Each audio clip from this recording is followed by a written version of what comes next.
इस एपिसोड के शुरुआत में टेंका यूकी की बनाई हुई कॉफी की तारीफ करती है। फिर क्योको उससे पूछती है कि वह यहाँ क्या करने आई है। तो टेंका कहती है कि तुम्हें तो पता ही होगा कि कमांडर ने उस शंकी के बारे में मेमो दिया था और अगर हम उन्हें हराना चाहते हैं तो हमें मिलकर काम करना होगा। फिर याचिहो कहती है कि उसने सुना था कि हिमारी उस शूकी से लड़ते हुए बेहोश हो गई थी और ये तो बड़ी शर्मनाक बात है।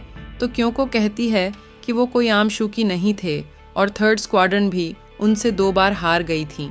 क्यों ना हम एक दूसरे की ताकत को चेक करने के लिए एक मुकाबला रखें। तो यूकी इस बारे में कंफ्यूज नजर आ रहा होता है, लेकिन नेई उसे समझाती है कि इस मुकाबले में दोनों स्क्वाड्रन अपनी कौशल और क्षमताओं का परीक्षण करेंगे और फिर टेंका इसे कबूल करती है और यूकी बाएं कहकर वहां से चली जाती है।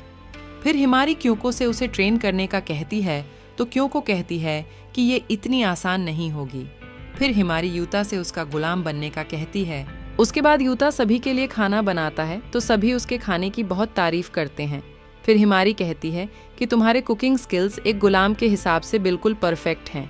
तो यूता कहता है कि मैं तुम्हारा गुलाम नहीं हूँ। तो हिमारी कहती है कि मुझे हर हाल में जीतना है तो तुम्हें मेरा गुलाम लाजमी बनना होगा। फिर क्योको कहती है कि हम इस मुकाबले के बहाने तुम्हारी बहन को सबक सिखेंगे, जिस पर हिमारी क्योको का शुक्रिया करती है कि उसने उसे ये मौका दिया। उसके बाद यूता हिमारी के साथ कार में जा रहा होता है तो वह उससे कहता है कि तुमने मुझे जवाब नहीं दिया कि मैं तुम्हारा गुलाम कैसे बन सकता हूँ। तो हिमारी बताती है कि उसकी असली क्षमता दूसरों को कॉपी करना है।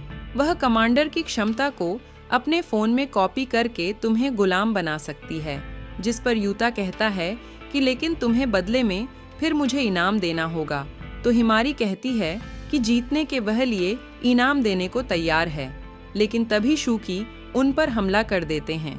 तो हिमारी यूता को उसके हाथ को किस करने का कहती है और फिर वह ट्रांसफॉर्म हो जाता है।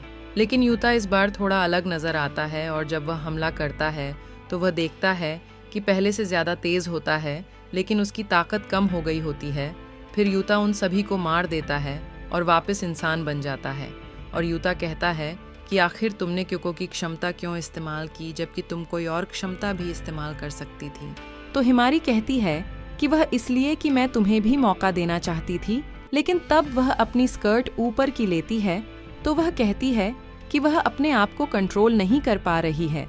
तो यूता कहता है कि इस वजह से क्योंकि तुम अब मुझे इनाम देने पर मजबूर हो। हिमारी कहती है कि मुझे घूरना बंद करो। तो यूता कहता है लेकिन अगर वह ऐसा करता है तो वह हमेशा के लिए ऐसे ही रहेगी। तो अगर वह फ्री होना चाहती है तो उसे पूरा इनाम देना होगा। लेकिन तभी यूता के चेहरे पर बैठ जाती है और फिर इनाम पूरा हो जाता है। उसके बाद यूता पूछता है कि तुम कोई दूसरी एबिलिटी क्यों नहीं इस्तेमाल करती हो। तो हिमारी बताती है कि ज़्यादातर एबिलिटीज़ को अगर वह कॉपी करती है तो उनका असर बिल्कुल ख़त्म हो जाता है। फिर हिमारी बताती है कि वह आजुमा ख़ानदान से है और उसकी बहन मातो में बहुत कामयाब रही है, तो इसी वजह से सभी उससे बहुत उम्मीदें रखे हुए हैं। लेकिन ज़्यादा प्रेशर की वजह से मैं हमेशा बीमार रहती थी, जिस पर मेरी बहन मुझे बहुत छेड़ती थी। तो इस वजह से मैं उन्हें गलत साबित करूँगी और उसके लिए मुझे तुम्हारी मदद चाहिए। और मैं एक दिन बिल्कुल क्योको जैसी बनूंगी और यही मौका है जब मैं अपने आप को साबित करूंगी। लेकिन हमें जीतने के लिए एक फाइनल मूव चाहिए। तो यूता सोचता है कि हिमारी सही कह रही है कि अगर मैं अपनी बहन को बचाना चाहता हूँ और क्योको की मदद करना चाहता हूँ तो मेरे लिए ये ज़रूरी है। तो फिर यूता सहमत हो जाता है और उसकी बहन का पूछता है। तो हिमारी बताती है कि याचिहो वक्त को रोक सकती है। तो ये सुनकर यूता परेशान हो जाता है। दूसरी तरफ याचिहो नहा रही होती है और वह कहती है कि हिमारी को नहीं छोड़ेगी। फिर हिमारी यूता से कहती है कि याचिहो ज़्यादा बार अपनी एबिलिटी इस्तेमाल नहीं कर सकती, तो अगर हम उसे हराना चाहते हैं तो हमें उसके वक्त को रोकने से पहले हमला करना होगा और उसके लिए हमें एक पावरफुल अटैक चाहिए। तो क्यों ना अपनी पूरी ताकत बॉडी के एक हिस्से में इस्तेमाल करो। तो यूता अपनी टांगों में सारी ताकत इस्तेमाल करता है और तभी शूकी वहां आ जाते हैं। तो युवा उन पर अटैक करता है लेकिन वह डैमेज नहीं कर पाता।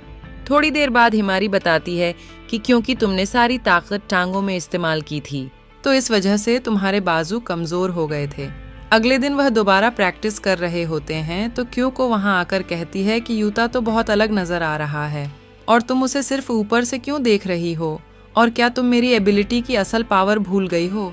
तो ये कहकर वह चली जाती है। फिर हिमारी यूता पर जाकर बैठती है, क्योंकि डोमिनेट करने से यूता ज़्यादा पावरफुल होगा। और जब वह शुक्की पर अटैक करता है तो वह भी अपनी ताकत को देखकर हैरान हो जाता है। फिर उन्हें हराने के बाद यूता कहता है अब और ज़्यादा नहीं लड़ सकता, लेकिन जब उसे इनाम मिलता है तो वह फिर से फ्रेश महसूस करता है। उसके बाद वह काफ़ी दिनों तक प्रैक्टिस करते हैं। फिर आखिरकार वो दिन आ जाता है। फिर हिमारी और शूशू नहा रही होती हैं तो शूशू कहती है कि यूया तो तुम्हारे साथ अच्छा लगता है। तो हिमारी कहती है कि वह मेरा गुलाम नहीं है, लेकिन फिर वो दोनों मिलकर जीतेंगे और कमांडर को निराश नहीं करेंगे। लेकिन तभी वहाँ सहारा आ जाती है और नहाते हुए सो जाती है। फिर जब वो बाहर निकलती हैं तो वहाँ याचिहो होती है, जो उसे कहती है क्या तुम वाकई मुझे हरा सकती हो? तो यूता पीछे से कहता है कि हमने बहुत मेहनत की है, तो तुम फिक्र ना करो। तो हिमारी कहती है कि तुम ठीक कह रहे हो कि हमारी जीत पक्की है। फिर जब वो सभी के पास जाते हैं तो उन्हें एक बोर्ड पर उनका नाम लिखने को कहा जाता है, क्योंकि जो भी इस पर नाम लिखेगा सिर्फ वही बैरियर में जा सकता है। और गिन्ना एक बैरियर बनाती है और उसे इस मैच को जज करने का कहा जाता है, जिस पर वह बहुत उत्साहित होती है और नी भी उनका हौसला बढ़ाने के लिए आई होती है।